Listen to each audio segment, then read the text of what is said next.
Air.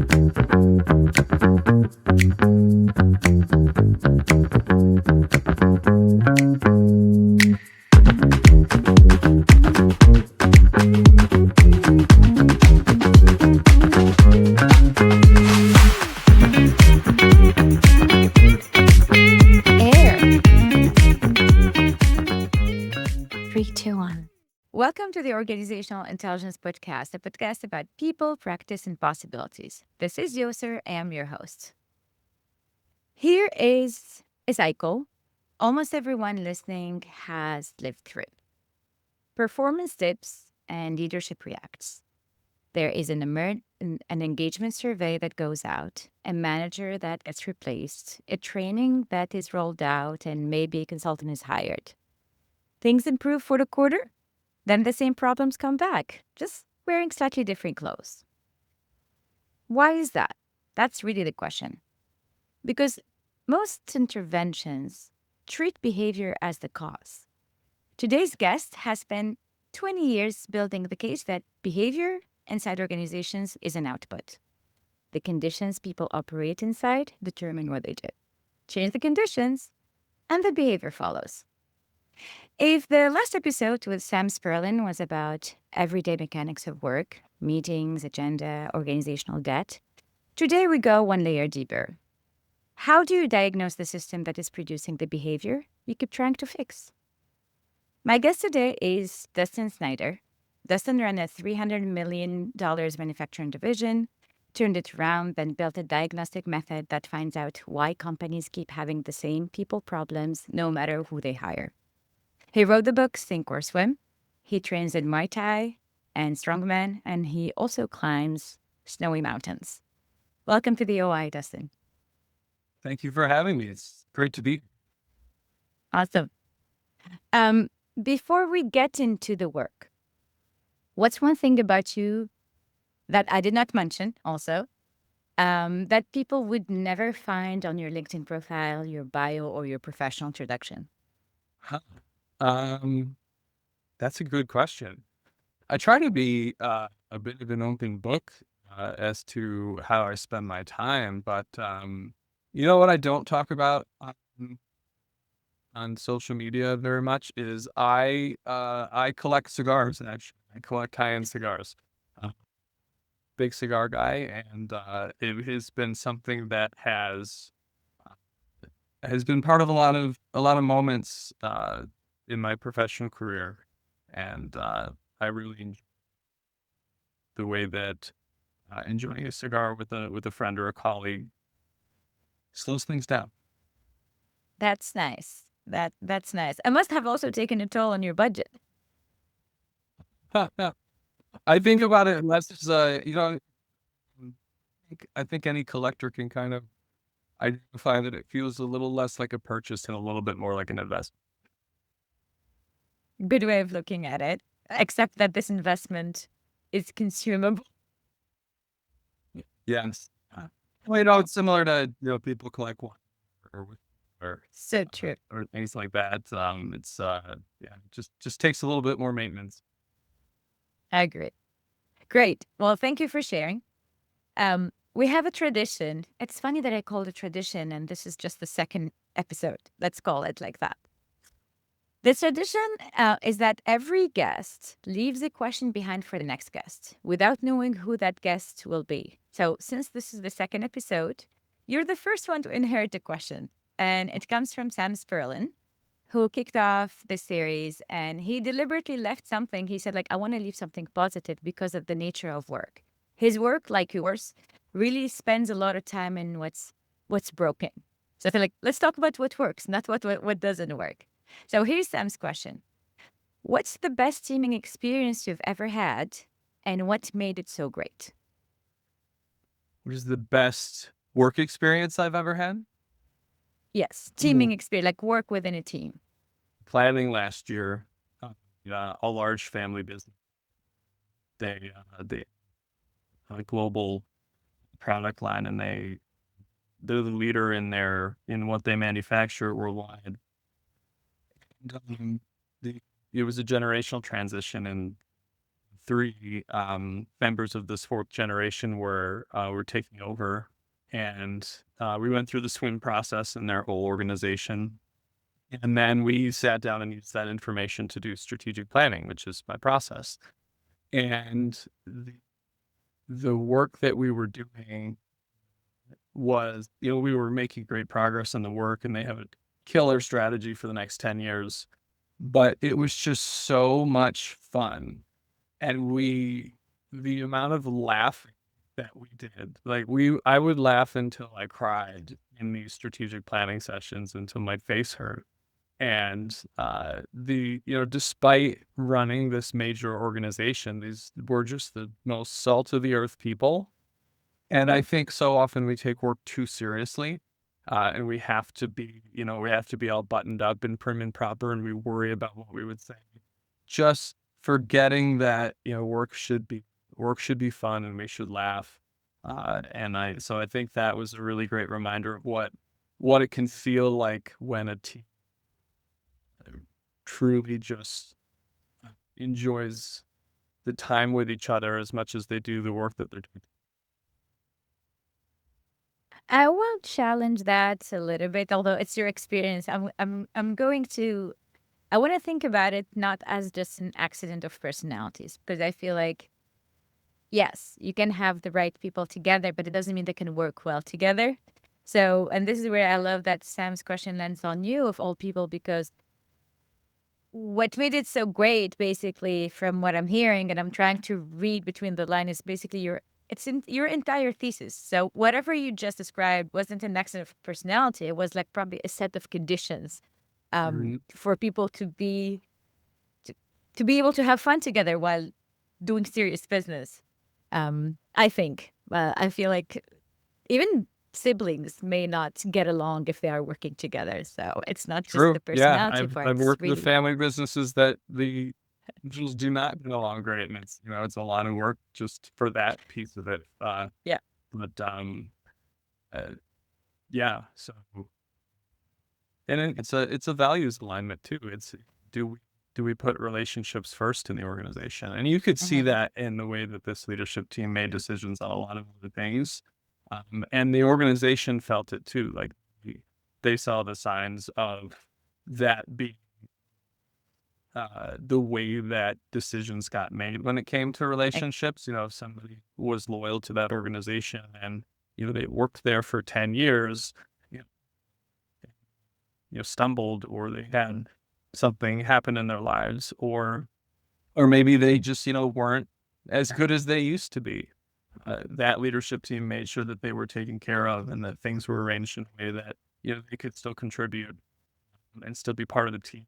I love that. And I love that the human side, sometimes business is going to just like look on, set aside everything human relationship.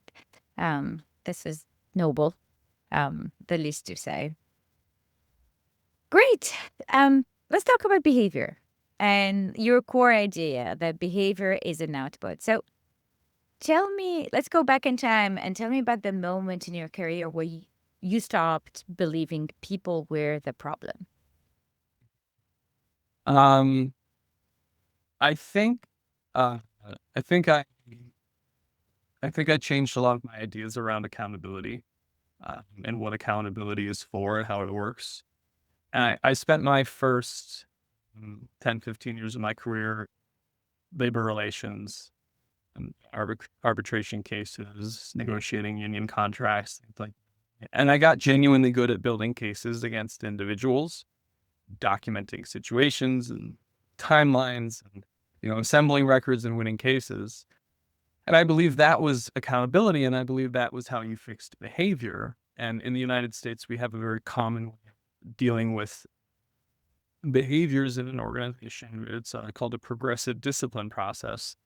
First you verbal warning and then a written warning until you're exited from the organization. And I reached a point where I realized that had never changed behavior in the organization. And I had the good fortune of having worked for a number of dysfunctional organizations that had a lot of behaviors that were undesirable to the company. And so When it hit me that this process, this progressive discipline process, wasn't actually designed to change behavior, it was just designed to limit liability for the company. I asked myself, well, then why am I doing that? Like, it's not just to limit liability. If we're doing things right and we're documenting things properly, we're not going to lose a court case if someone sues us. So, but I want to change the behavior. I want the organization to be more profitable. I want this to be a place where work gets done really well, and people are proud of that. And so when I moved into the operator's chair and I watched my own discipline system, running really well, um, and we would exit someone and hire their replacement, and within not too long of a time frame, that replacement was producing the identical behavior. It happened enough times that I had to admit that the evidence was pointing at the way we were managing, not the individuals. Uh, when I started to look at the behavior as more rational and the behavior that I was prosecuting being a response to the environment that we'd built, I realized that I was modeling things at the top that cascaded through every layer of the company all the way to the front line. So I think the change of mind was I still believe very deeply in accountability. I just redirected who applies it first. So I view the leader as accountable for the conditions before any employee is accountable for the behavior that the conditions are producing. So SWIM is applying that same investigative discipline that I learned in labor relations, aimed at the system instead of the individual people. That reversal cost me a lot of pride in the beginning, but it's the foundation of everything that I do now. You talked about the underperformance, and when a team underperforms, yeah, we mentioned that the instinct is to fix people, like people, coach the manager, place the hire, fire and hire again, run the training. What do you actually mean when you say behavior is a system output and not the cause? Mm. So we And know I like your from choral example. Maybe that can be like your choral thing. That can be a good maybe from the book. analogy. Yes. Yeah. So yeah, the example in the coral reef and in the book in synchro I look at a lot of different disciplines that are all scientific disciplines that are all producing this same conclusion that human behavior at scale is a predictable system. It's a rational response to environmental factors.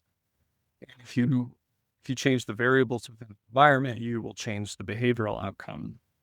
And the coral reef example is one that I give in a chapter that talks about how every other organism on this planet functions that way. We're not exempt from that. And so the coral reef change the water temperature in the ocean where a coral reef exists by even 1 degree, and it starts this cascade of events that will kill the coral reef. So the organisms, fish start leaving because of the temperature, which has a cascading effect through the rest of the ecosystem. And so you mentioned in the beginning the turnaround, where I kind of stumbled into this methodology and the way that this all happens. I didn't understand the science behind it in the beginning. Started to look at things differently, as I mentioned, and I started to look at, if this behavior was rational, why would it be occurring? And I started to really kind of systematize empathy and say, okay, if I was in this person's shoes, I would like to assume that I don't have these character flaws. I would be behaving in a rational way as a response to what's happening around me. And I thought about all the times when, I had disengaged in my career, even though I consider myself a high performer. The days where I didn't want to be at work, the days where I was disgruntled or disengaged. And so when I started doing that and I started saying, okay, why would people be behaving the way that they're and looked for a rational reason, just started from that assumption that it was a rational behavior, uh, I was able to start finding those reasons in their environment and say, okay, if I was dealing with that issue, I would, mm, I would probably do the same thing in their shoes. And so when I started looking at my job as a leader to remove those barriers, the variables in the environment that were driving undesirable behaviors, things started taking off and really turning around. And so when it happened so quickly, I was very surprised how quickly things turned around and how people who were totally disengaged before suddenly became like the cheerleaders of the changes we were trying to make in the organization. And so with that change, I started to investigate the science behind it, and I found this whole field of human systems and all of the other fields that were supporting conclusions that the behaviors were rational based on the environment. And that's what really drove me to launch Way Forward. Amazing. You talked just briefly about engagement, how like people become disengaged. It takes me to the usual tools and what usual tools miss. What do you think about engagement surveys? I think engagement surveys are fine. I think we try to use them for things that they're not meant for.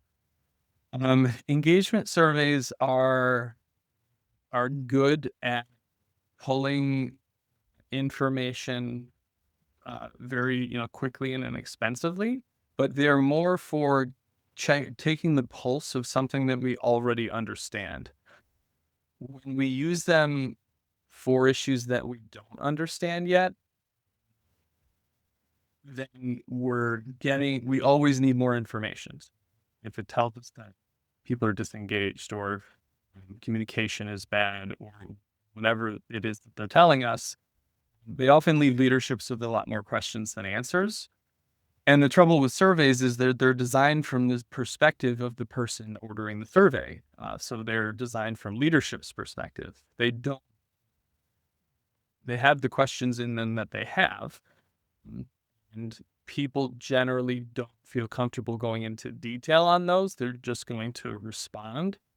So you lose a lot deeper information, and you pretty much always have to act uh, to dive deeper. A lot of my client organizations hire Way Forward to after an engagement survey because it's confused them. They've gotten information that they say more information on. It's a good way to check the pulse of an issue that you already understand, but as a starting point, that's just not what it's designed to do. I find that it really generally measures the sentiment, but never the drivers. Like you don't get any information about what's causing that. And by the time that disengagement shows up in the survey, the conditions producing it have been in place for years. Like Yes. it takes time and festers and grows. Um, yeah, that's so I true. mean, there's the famous example from UPS, one of our big shipping companies, and the UPS had an employee engagement survey, had the best engagement score that they've ever had in the history of the company. And just a few months later, they had a company-wide strike because they hadn't asked about the thing that was important to the employees in the survey because they didn't know to ask. I can see that.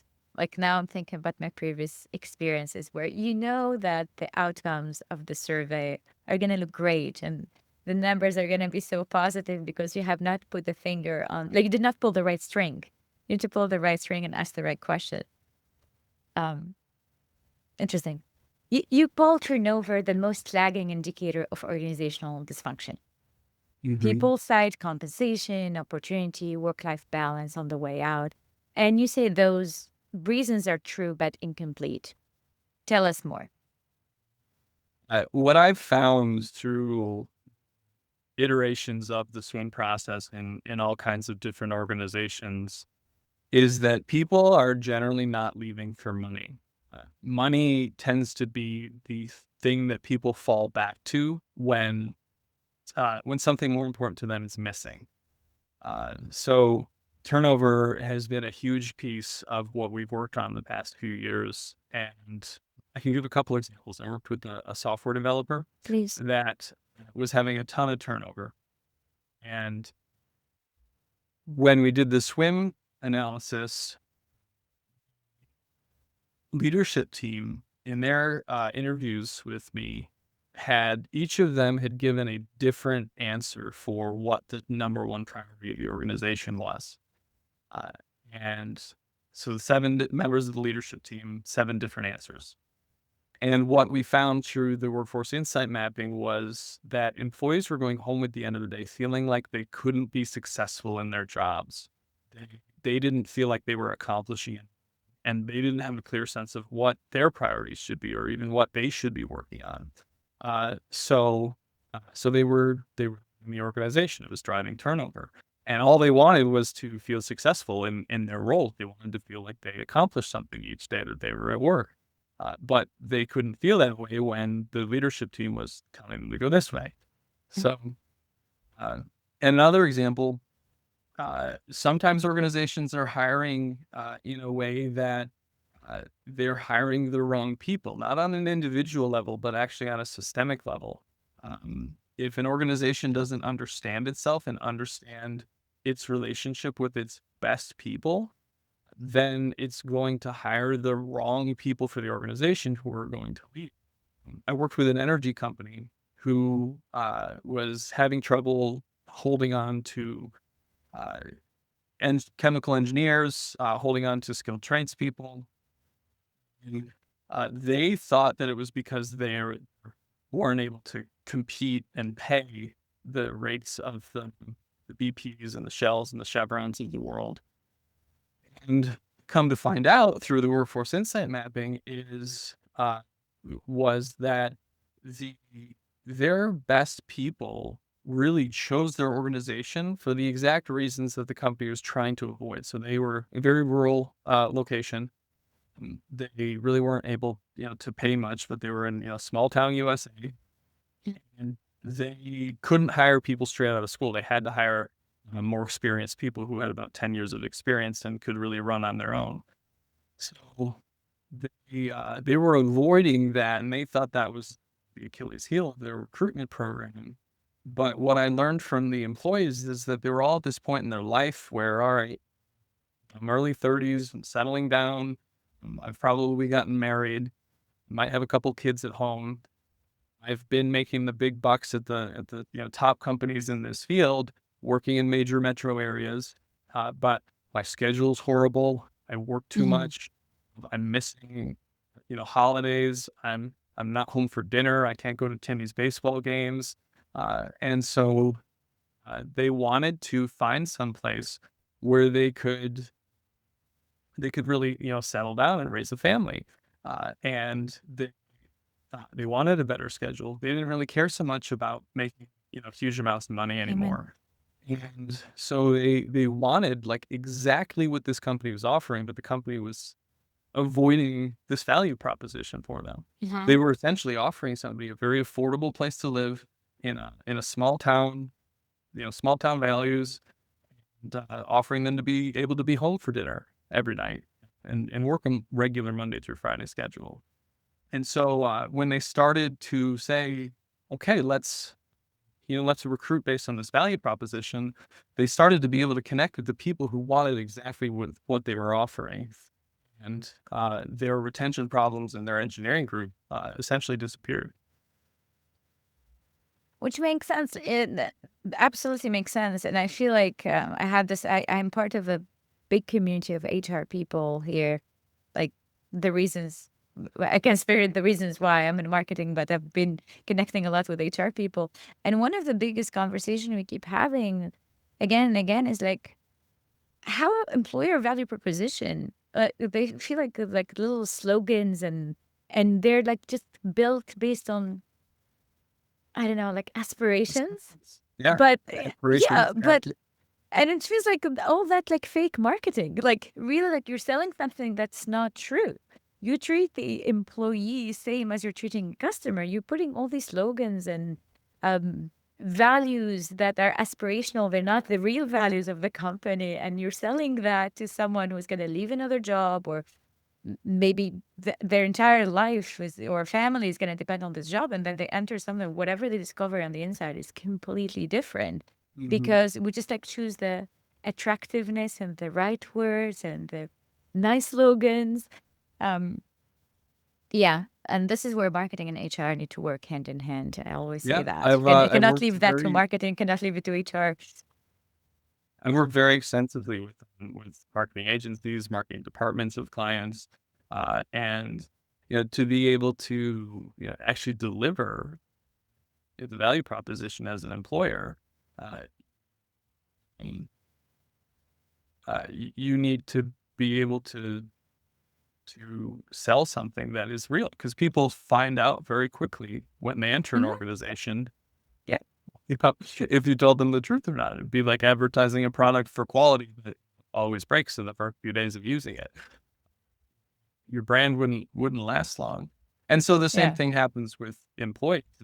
Mhm. What you're selling isn't based in reality. If it's just based in a brainstorming session, that your employees feel that and they begin their relationship with you, uh, believing that they've been misled.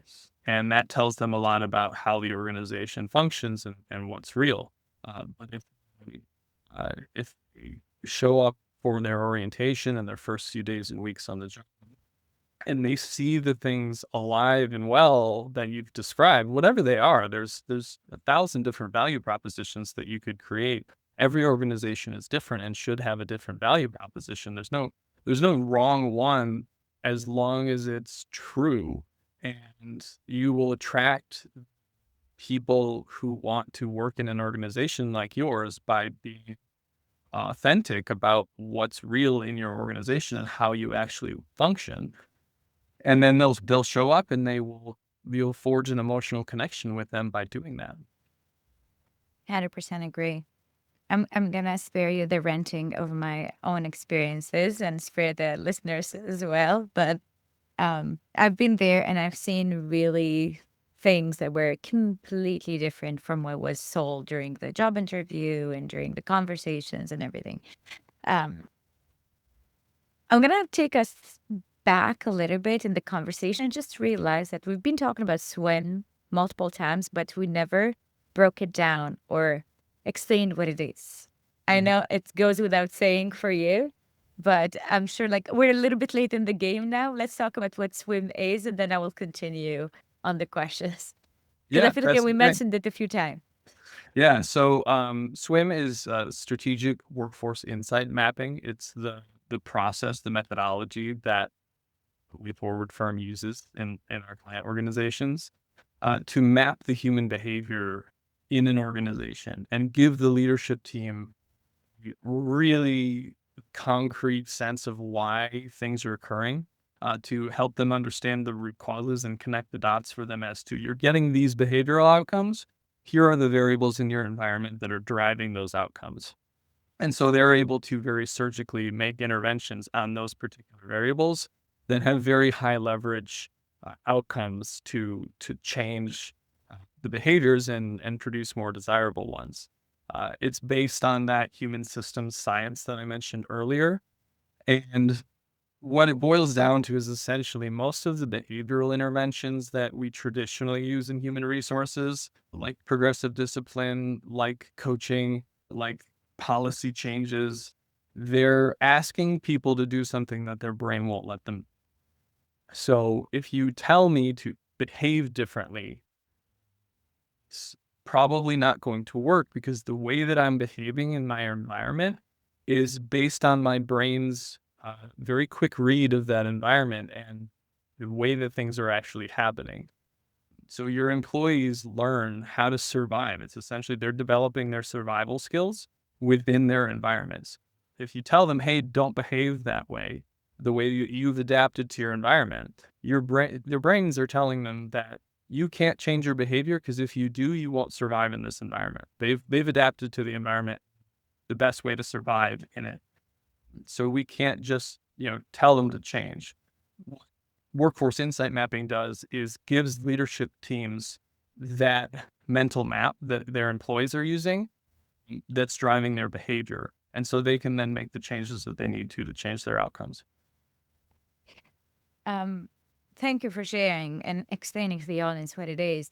Uh, I recall you saying most organizations skip diagnosis entirely. They apply familiar solutions, like just like they move on but like they apply the familiar solutions we talked about, like the coaching, the firing and hiring, and then they move on when they fail. Why do smart leaders, like from your experience, they keep skipping that step?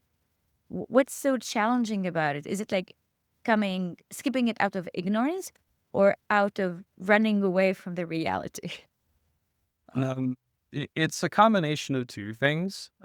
People who are in leadership roles get there because they tend to be able to reach conclusions more quickly than most people.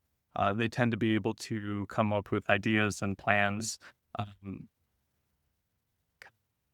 much more quickly than the average bear. And so they have this behavior that has served them very well in their, respective fields over the years, and they're using that same schema to decide what to do very quickly. And the trouble is what they're deciding on. They're deciding on a very incomplete set of information. Information gets filtered several times before it reaches an executive team. You have layers of management, you have and reports, you have a lot of things that limit how much of the real picture that they're seeing. And leadership also, they tend to be the ones that have designed the way things are, but their design rarely survives implementation. To the sense of battle plans rarely survive contact with the enemy. Same thing happens in an organization. We have this idea for how something, a rollout or a change initiative is going to go. And the way that it actually ends up happening on the ground is very different from how we imagined it, because we just can't see the nuance of the day-to-day variables of how frontline employees are, how they're interfacing with our ideas. So they're coming up with these solutions to problems that they don't have a good set of information on. People don't tend to be honest with executive teams, even when they are completely honest. There's a lot of fog of war for executives as to, okay, is this even accurate? Do other people feel this way? Is this just one perspective? So SWIM is giving the executive team a complete set of information about how the organization actually functions in reality, so that they don't have to make decisions based on this very limited view that they've got. And walk us through what actually happens when Way Forward or yourself kind of walks into an organization. What does the SWIM assessment look like in practice? Like, and I don't know, maybe this is the secret sauce that you do not want to share on the podcast. No, that's okay. Actually, Yeah. so you've clearly read Sink or Swim. The second book in the series that's coming out in the next few months is Learn to Swim, and in that, actually, the intention is to really give away the farm so that an HR executive or an operations executive could go through this process themselves in their own organization, so they don't have to hire me or Way Forward. So it starts with a lot of trust building. It begins with the willingness of the team to bring in an outside perspective to help them understand, because they're at the point where they recognize they don't know what they don't know. And then it begins with a lot of trust building the first day or so from the organization with every single employee. And all of these steps are designed based on not just my own personal experience as to what works and what doesn't work, but also there's a lot of research-backed nuance to these processes. And the book, each chapter ends with notes and all of the research that goes into how these things actually function. So after the trust building steps with the employees, there's a representative sample of the organization that's actually interviewed. And we use something called psychodynamic interviewing. it's not clinical therapy, but it's based on the same things as psychodynamic therapy, and it's used to help employees get across information to us that they wouldn't normally be able to produce themselves, just based on a survey response or something like that. And it gets into a lot of the thoughts and experiences and feelings and beliefs that govern employees' behaviors. And so we are taking that representative sample of employees and getting a significant amount of data from each of those interviews. Tend to get about 50 data points per interview, and then every data point from those interviews gets compiled into a full data set. So we're not drawing any conclusions until we have the entire organization, or if we're just working with the division or department, until we have the whole group's input. And then we analyze that data for the themes and patterns that rise to the top. If Yoser is the only person that contributes a piece of information, maybe that's just her opinion. But if we keep seeing data about a certain topic, then there's something there that we want to dig into, and we dive into the root cause of what's driving that behavior. And then ultimately, this produces a very comprehensive report and map of interconnected factors and behaviors for the leadership team. Thank you. I think I read something about the 28 out of the 30 employees in an interview from the refinery engagement survey. Believing that nothing would happen with the information. Exactly. Yeah. I do remember that, recall yeah. that. Yeah, there's like it's like the engagement. So in their engagement survey, I think 28 of the 30 interviewees predicted that leadership would do nothing with the findings, and you call that pattern recognition, not cynicism. Yeah, that Yeah. their experience was that they had been through processes that they felt were similar in nature to this in the past, and that it produced no action. And that I found is actually more damaging than doing nothing at all, is engaging in one of these processes and getting the information you produce and then not acting on it in a real way produces more negative sentiment than if you just done nothing at all. And the Yeah. same thing happens in engagement surveys. You do a survey, people give their information, and then nothing genuine happens with the information because it's uncomfortable. And then that actually just contributes to the disengagement. Yeah. And people also describe symptoms in ways that protect their self concept, because like it takes so much effort peeling the layers to get the real answer, and not saying what's gonna, or maybe say a little bit of it, but protect how I look or protect my position in the organization, because Maybe. we're so complicated as a human being. You mentioned it earlier, people's job, a lot of people depend on it. Yeah. Feel like they have, agency to necessarily get another one easily. So, they're thinking about their need to provide for their family, and if their livelihood depends on that, and they have observed things in the environment or even in their previous experience with other employers, if they've observed things that lead them to believe that being open about or critical about their employer could negatively impact their livelihood, that's a tall order to trust somebody with. So that's one of the reasons why our process is designed the way it is to address that. But what I find so much more often, and I've done this dozens of times in organizations all over the country, is that people want to make their workplace better. People generally care, even if they are upset or disgruntled or frustrated. The overwhelming sentiment that I get from people is that they care about making the place better, and they would like to help contribute to that. And so they're able to offer very valuable information when it's solicited in a facilitated way like this. It's very difficult for people to do it on their own in a way that is useful for the organization. So that's where we come in.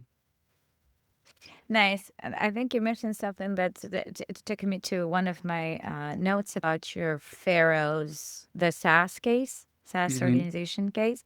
So it had my favorite line, I think, in the book, and it says, employees weren't resisting change. They were saying, I want to do well. I can't figure out what well looks like anymore. Um, what's the difference between the resistance and disorientation? Because they are different. Like people that they're just resisting it, they do not want to make a difference because they're used to whatever they're used to, and they do not want to make any change because, like, a lot of people don't like to change. But then there's this disorientation, and it's like a lot of people want to do well. Hmm. Um, I think that difference is active versus passive. The- When I see like someone disoriented or a workforce disoriented, I should say, that generally isn't due to them tried to bring a better way forward to the leadership and it being rejected. Where I tend to see resistance is when workforce has tried to contribute and tried to make things better, and it's been rejected by the organization. That is what tends to create the resistance. Whereas the more passive, just dysfunction and unawareness from leaders, that's where it's a little bit more disorientation, a little less active resistance. Thanks. I like the active and passive. That's so true. I mean, definitely I understand from the words that they're different, but how you read them is interesting. The way you put it together. Um, what's hard about delivering findings that implicate the decisions of people who hired you? Because, like, and this is, I feel like this is I'm always curious about this question with any consultant because if you want to do your job properly, you're going to say the truth. But sometimes it's like you have to say, like, you sucked at what you did. You have to put the right words on things. How do you do that? I feel like it's like such a fine line, and like it's not easy. Sure. I think that is the hardest part of the job, but it relies on the same foundations as the rest of it. I Luckily I can empathize. I've been through it myself. I can very vividly remember, sitting in the room getting the feedback from my front line. There wasn't a consultant delivering it to me. They were delivering it directly because I kind of self-inflicted a very rudimentary version of this process originally, uh, and it remember the blood draining out of my face and just feeling like when I was realizing like, oh my gosh, this is my fault. Mm, mm. I have to tap into that and recognize what they're going through. And when I first started doing this work, I didn't necessarily put as much work into the relationship and the trust between me and the leadership team. And I also didn't know how to select for leadership teams that were ready for this versus not ready. So I will turn down engagement if I don't get that warm and fuzzy feeling that the leadership team really wants this feedback. If they're just going through a box checking exercise, then it's okay. It's not a good fit. I'm not going to be helpful to that organization. But so it's designing into the process the recognition that this is going to be an emotionally taxing exercise for the leadership team, and it's creating the conditions for them to be able to process it constructively. But then it's also really leaning on the substance of the work itself and what the data tells us. This isn't subjectivity. It's not me telling them, hey, it's me telling them, "Hey, you suck." It's showing them that, something that they didn't really realize. It's very unintentional usually, Of course. the design. Nobody designs something to be, mm, ineffective. Nobody designs their systems and their organization to produce behaviors that they don't want. So this isn't something leaders have generally done intentionally. It's something that they didn't realize, or they were just, moving so fast that something got missed. And and then organizational design and process design and stuff or just human behavior is not their field. They're an engineer, or uh, they're a chief nursing officer or something like that. They're a software developer. So, but taking the time to make sure that I recognize the delivery is important as the content, but the deliverable itself really helps them connect the dots with a lot of specifics, and gives them that map to show step by step why things are happening, and generally have the realization that it's very rational. And one of my one of my past clients used the phrase, once you see the system, you can't unsee it. Mhm. I've stolen that and used that a lot, because that's kind of what happens. It doesn't always happen on the spot. Sometimes it takes days or Yeah. even weeks of digestion for somebody to really embrace it. But it does happen, and that's one of the reasons why I use so many of the client stories in the beginning of the book, is to show CEOs, like, this is a process, and it's not easy, but it's just completely changing your paradigm on why your workforce is behaving the way that it is. I remember chapter 10 of the book spoke a lot about, I wouldn't say the ego, but the emotional impact that can have, like how they need to have emotional readiness to accept and the diagnosis and really accept the fact that it is a system that they have designed, approved, and allowed to persist. And it's okay because now it is gonna, now they have the tools, and now that they see it, they cannot unsee it. Pretty much, I'm gonna pick that again. And it takes a certain level also of maturity to say, like, okay, from here will improve and we'll make it as our starting point, and putting the ego aside. And um it must not be easy. It must not be easy, especially for organizations where, like, I don't know, like this C-suite you're working with, or the individual working with has been there for years and years, pouring heart and soul into the work, thinking that whatever they put in there is actually the best that what they could give. Um, but yeah. Yeah. Yeah. I think that a lot of them find it really empowering, liberating, because if you designed it in, you can design it out.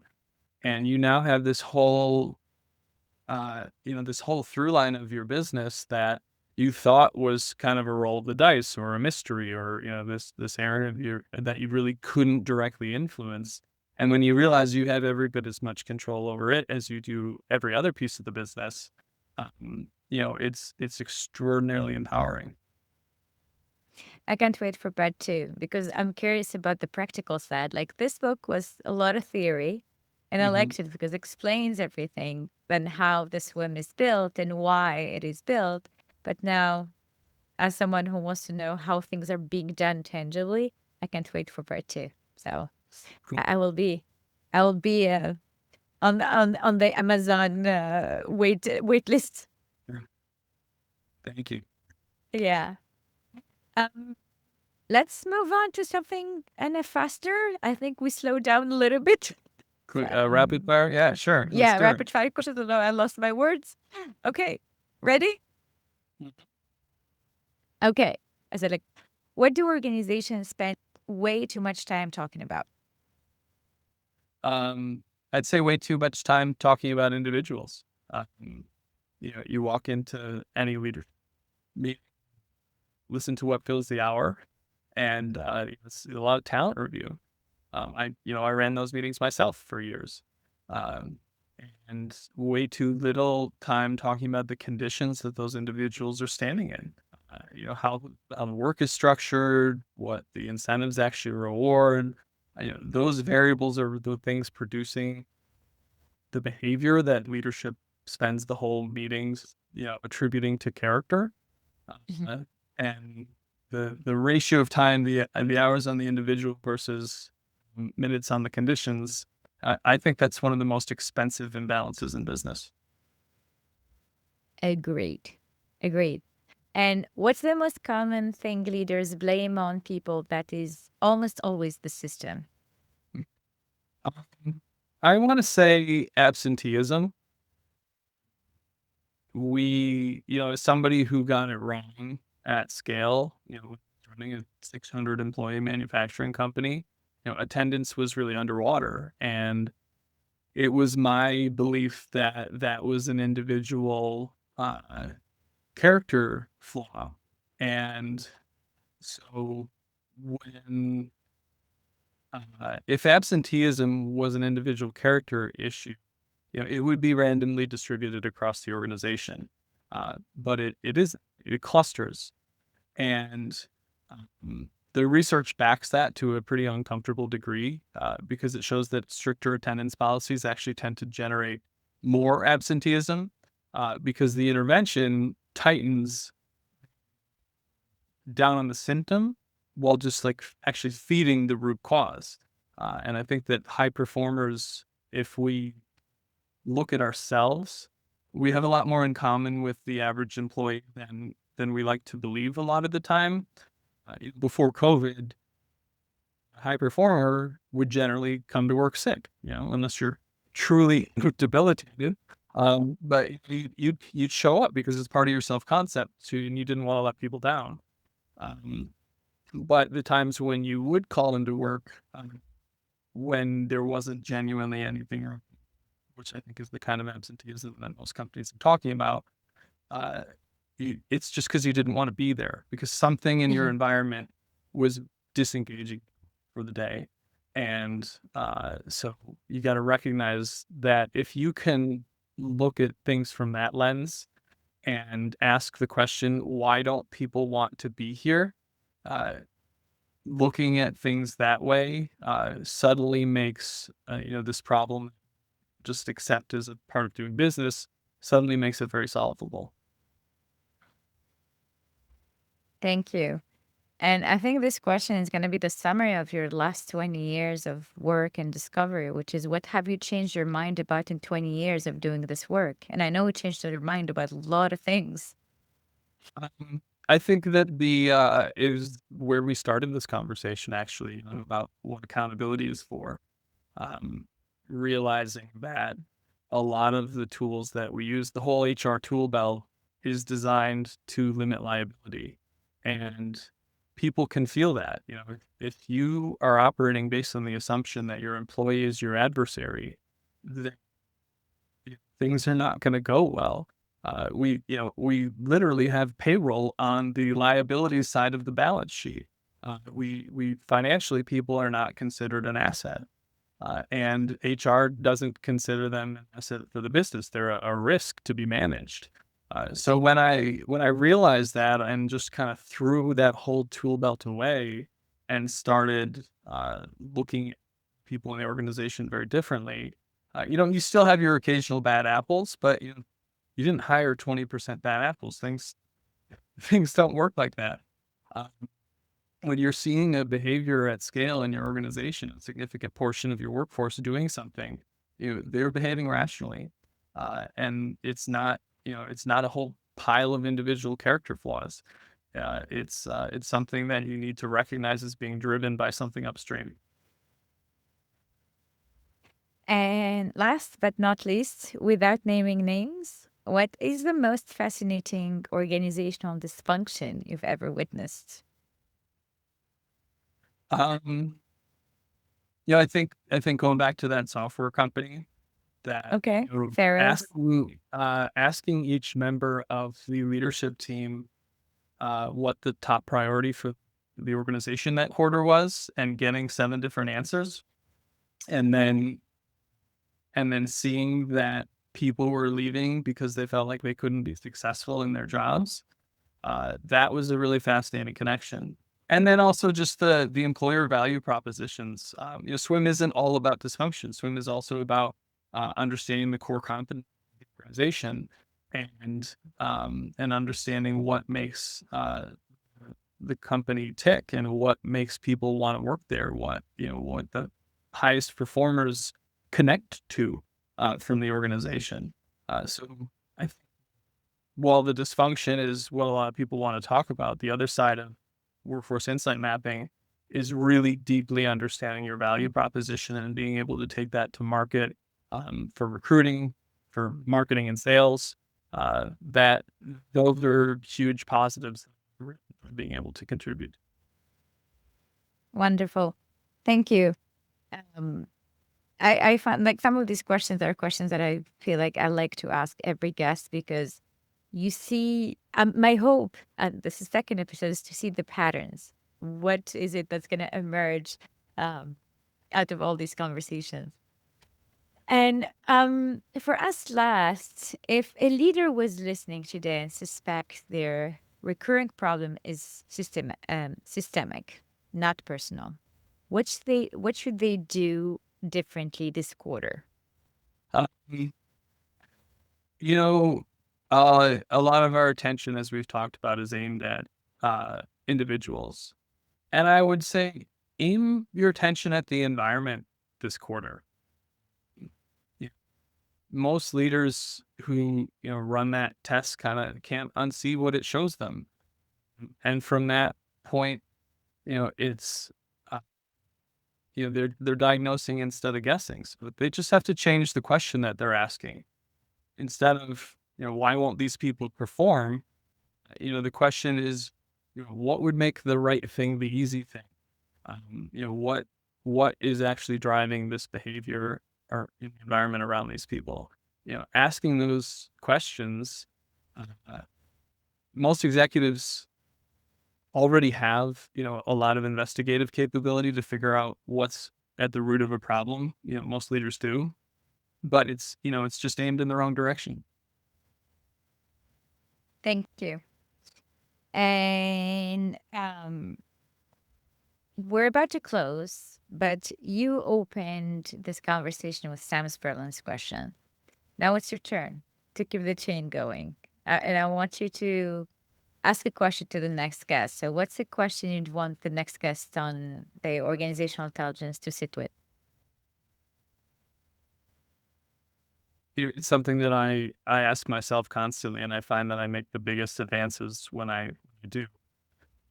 Hmm. What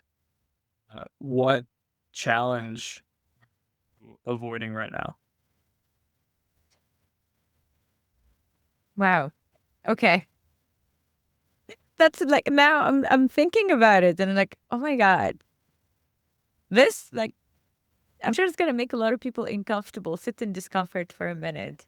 It's like opening a Pandora box at some point. Once you put your finger on what's hurting or what's painful, you're able to solve for it and go after it. And if you decide that that's the most important thing to work on, you really start to make a ton of progress. Thank you. Is there anything else you want to share with me or the audience, Dustin? Just that this has been a lot of fun. Happy to be chatting with you today, and I'm, I'm excited to I'm excited for the season of your podcast. Thank you. All right. Before we close, let me share what I'm taking with me from this conversation, because I suspect it's what many of you will be chewing on too. The big one is the next time a problem comes back after you thought you fixed it, resist the urge to ask who and ask what. What conditions made this behavior the rational response? If one person is struggling, it might be the performance or fit. But if many people are showing the same behavior, the disengagement, the silence, the escalation, the turnover, the system is talking to you. So listen to it and listen to it carefully. Replacing people without changing conditions just reproduces the outcome with new faces. Second, naming a symptom is not diagnosing a cause. So, engagement surveys measure sentiment. Yes, they do. Exit interviews collect reasons that are true but incomplete. By the time turnover becomes a crisis, the conditions producing it have been operating for years. So, the missing step is almost always diagnosis, understanding what the system is producing and why before reaching for a familiar solution. Third, and this one moved me, in that refinery, the 28 out of 30 employees predicted leadership would do nothing with their input. That wasn't cynicism, it was pattern recognition. And the most powerful intervention wasn't a framework, it was really proving that prediction wrong and quickly and visibly. Trust isn't rebuilt with announcements. It's not the comms, it's not the banners. It's rebuilt with wrenches arriving. And finally, last but definitely not least, people rarely resist change. They get disoriented by it, and I just can't figure out what well looks like anymore is like a cry for help. So organizations have a digestive capacity, make success achievable for people, call it out, pace the change, and build solutions with the people who will live in them. That to me is organizational intelligence in one sentence. An intelligent organization is one that can see itself and has the courage to act on what it sees. Thank you all so much. Follow along. You will find Dustin's information and Sink or Swim book information in the show notes. Stay tuned. Thank you all for tuning in. Bye. Ta-da! That was nice. Well, thank you. For me doing it as a second episode, this means a lot to me. Although I know I wish I did better, but I will do better. We'll do it a No, second one on the other book. I feel like I'm on a different podcast every week, and I think you did a great job. You clearly put a lot of prep into it, and I think that makes a big difference. Thanks so much.